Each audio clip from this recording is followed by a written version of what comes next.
Iran के drone, Jordan में deep strike, revolutionary guard के रॉकेट और बहरीन में बारूदी तांडव, मुश्तबा के लड़ाकों का कुवैत में कहर। ये सब इस बात का संकेत है कि अमेरिका ईरान का युद्ध अब फाइनल राउंड में पहुंचने वाला है, जहां सिर्फ दो देशों के बीच की लड़ाई नहीं हो रही। अब ये रेंज बनाम रेंज, ड्रोन बनाम एयर डिफेंस और मिसाइल बनाम बम वर्षकों की टक्कर है। प्रेसिडेंट ट्रंप ने ऐलान कर दिया है कि ईरान B-1 बम वर्षक वाला कहर झेलने के लिए तैयार रहे।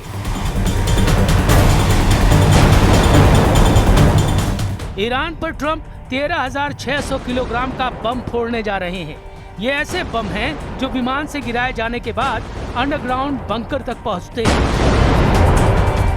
इससे ऐसा धमाका होता है जिसकी वजह से इन्हें बंकर बस्टर बम कहा जाता है, यानी ऐसा बम जिसके विस्फोट से पिकैक्स पहाड़ के परखचे उड़ जाएं।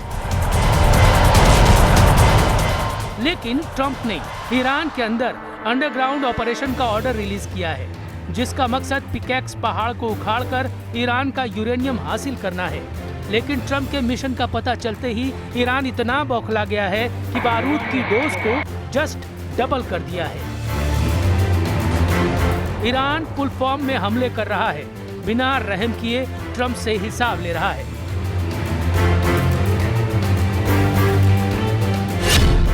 ईरान मिसाइलों से पीट रहा है, जॉर्डन बचाओ बचाओ चीख रहा है।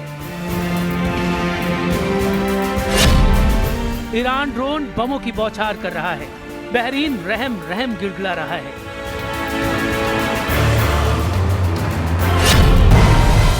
ईरान रॉकेटों से तबाही मचा रहा है, कुवैत ट्रंप से सीज फायर की अपील कर रहा है।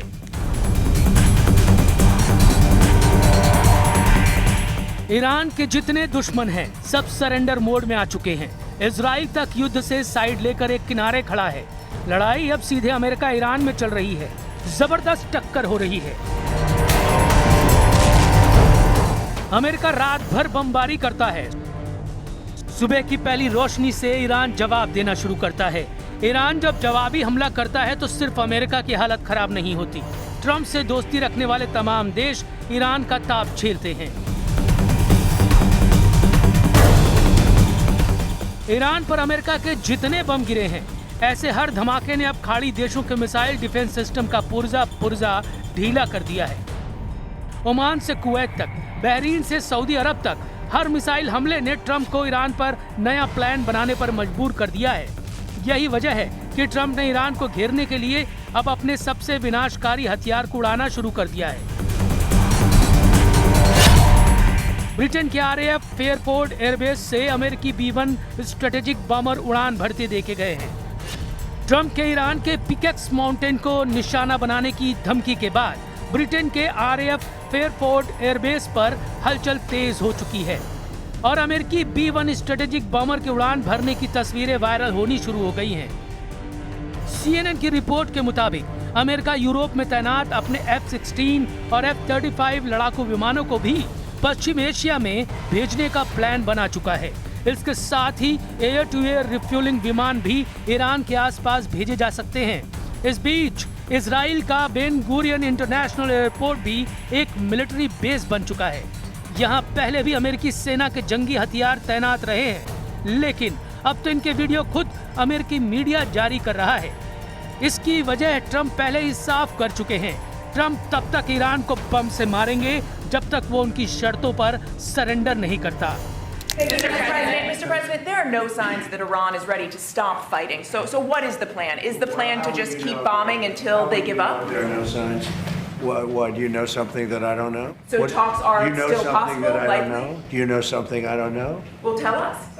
I will tell you. They want to desperately meet, and until they're ready to meet in a meaningful way, we have no interest in even. Trump अगर बमों के जोर से ईरान का सरेंडर चाहते हैं, तो सुप्रीम लीडर मुश्तबा उनके मंसूबे पूरे नहीं होने देने की गारंटी ले रहे हैं। अमेरिका को रोकने के लिए अब ईरान ने बॉर्डर के इलाकों को पुख्ता सिक्योरिटी जोन बनाना शुरू कर दिया है। ईरान के दक्षिण में बंदर अब्बास, जास और सिरिक में अमेरिका ने भयानक हमला किया, तो ईरान के पश्चिम में खुजस्तान के अहवाज, महशहर, बंदर इमाम और आबादान में हवाई हमले कर रहे हैं। इसके अलावा तबरीज में अमेरिका ने तबाही मचाई है, लेकिन अब रेवोल्यूशनरी गार्ड इन्हीं वॉर जोन को अमेरिकी मिसाइलों और जेटों का कब्रगाह बनाने की तैयारी कर रहे हैं।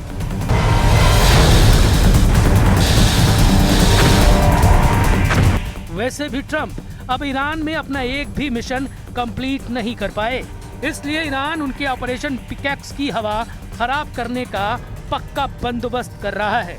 ट्रंप कहां-कहां फेल साबित हो चुके हैं, उसे पहले जान लेते हैं। उनका पहला मकसद ईरान के परमाणु कार्यक्रम को जड़ से उखाड़ना, मतलब पूरी तरह से खत्म कर देना। लेकिन क्या ऐसा हुआ? 400 किलो संवर्धित यूरेनियम को लेकर अब भी सवाल उठ रहे हैं, इसलिए ये मकसद नाकाम ही दिख रहा है, क्योंकि ट्रंप फोर्स को ईरानी यूरेनियम की करेक्ट लोकेशन तक शायद ही पता है। ट्रंप का दूसरा मकसद ईरान के मिसाइल जखीरे को मिटा देना, लेकिन ईरान के कमांडर दावा कर रहे हैं कि उनके पास इतनी मिसाइल है कि ईरान 20 साल तक लगातार युद्ध लड़ सकता है, इसलिए ये मकसद भी फेल हो गया। ट्रंप का तीसरा मकसद ईरान में बगावत करवा के तख्ता पलट करना था, लेकिन मुस्तफा खamenei ने ईरान के सर्वोच्च नेता का पद बखूबी संभाल लिया है और ईरान की मिलिट्री लीडरशिप भी कायम है, यानी ट्रंप के तीनों मकसद नाकाम साबित हुए हैं।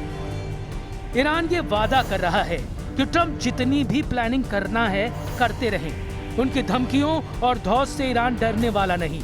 ट्रंप को अगर ईरान में कुछ हासिल होगा तो वो हार है।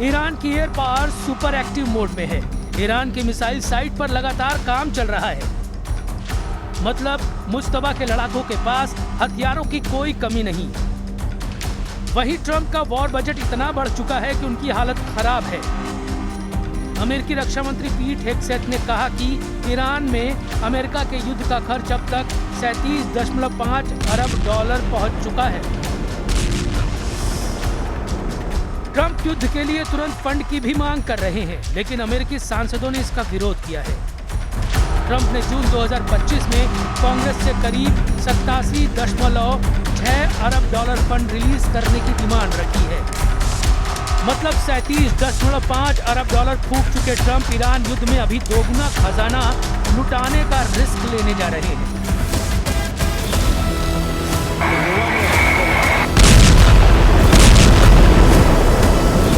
अमेरिका में ज्यादातर सीनेटर ट्रंप के वॉर बजट बढ़ाने पर भड़के हुए हैं, जबकि अमेरिकी रक्षा मंत्री दावा कर रहे हैं कि यही सही समय है जब अमेरिकी सेनाओं को ज्यादा से ज्यादा बम दिए जाएं।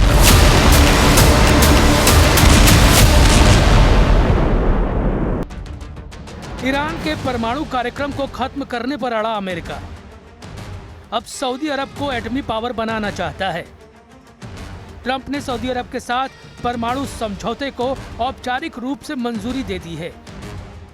ये डील हुई तो सऊदी अरब को अमेरिका से मिलेगा एक सिविलियन न्यूक्लियर प्रोग्राम और फिर सऊदी अरब यूरेनियम संवर्धन भी कर पाएगा।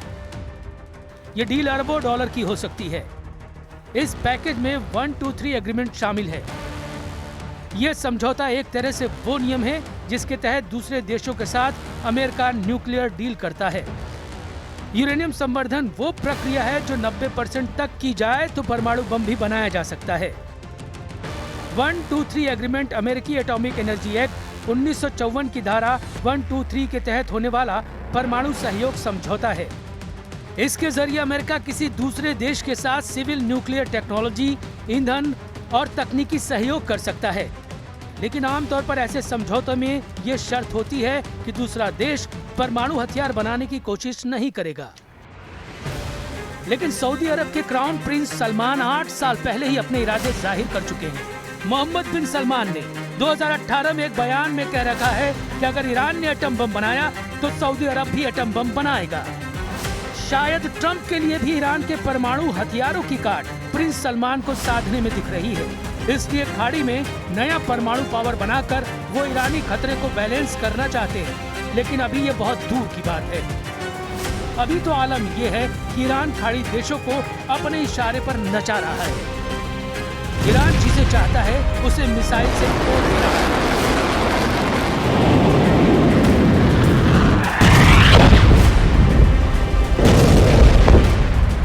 सऊदी अरब एटमी पावर बनने का पहला कदम उठाता भी है तो ईरान उसे बख्शने वाला नहीं। दोनों मुल्कों की पुश्तैनी दुश्मनी का ये राउंड सबसे खौफनाक होगा, क्योंकि ईरान के पास युद्ध में एक तरफा बढ़त है तो सऊदी अरब के पास ट्रंप का फुल बैकअप, यानी अरब वर्ल्ड का युद्ध भी जबरदस्त और विनाशकारी साबित हो सकता है।